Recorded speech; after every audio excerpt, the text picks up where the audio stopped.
Welcome to Constitution Day at PIT.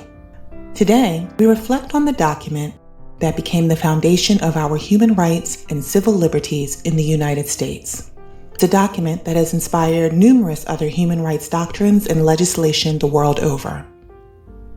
When our founding fathers ratified the Constitution in 1788, they included a list of 10 amendments that enumerated certain inalienable rights retained by the people.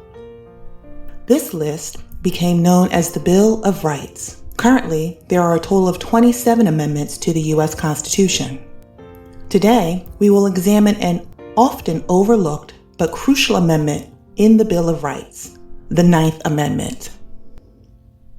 The Ninth Amendment states, "The enumeration in the Constitution of certain rights shall not be construed to deny or disparage others retained by the people." When the Founding Fathers were drafting the Constitution, there was much debate whether certain rights should be explicitly mentioned or enumerated for emphasis.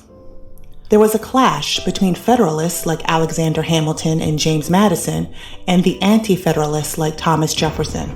The Anti-Federalists wanted to enumerate specific rights because they believed there were some rights so fundamental that to give them up would be contrary to the common good. The Federalists opposed this notion, claiming that any rights that were not explicitly enumerated would not be retained by the people and would cause individuals to question what rights they genuinely possess. The compromise to this debate was to create the Ninth Amendment.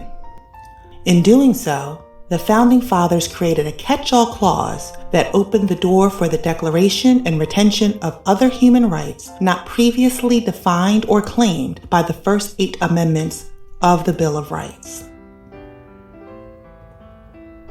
To this day, there is still much debate as to the true nature of the Ninth Amendment.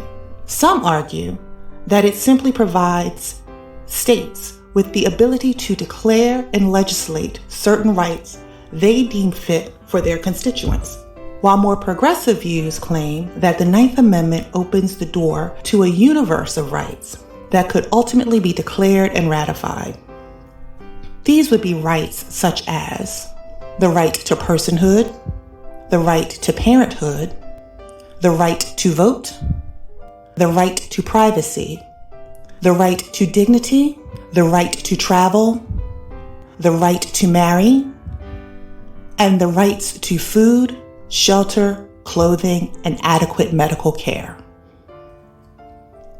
In modern times, the courts have often refrained from using the Ninth Amendment in cases involving civil liberties and human rights due to its ambiguous interpretations. However, it has been used by various courts to uphold and expand privacy rights.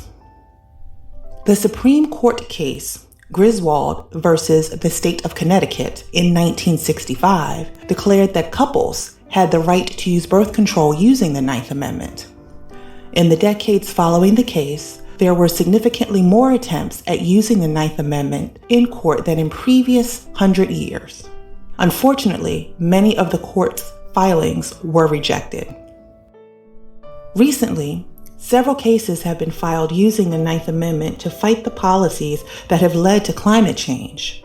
In Comore versus the United States of America, the plaintiff claims that their constitutional rights are being violated by causing and contributing to the accumulation of greenhouse gases in the atmosphere. Regardless of your personal views on how the Ninth Amendment should be interpreted, the debate has picked up steam over the last 50 years. Ultimately, the Ninth Amendment could be used in future court cases to unlock critical human rights and civil liberties that are long overdue. So please take this time to reflect on how the Constitution and its amendments impact your life.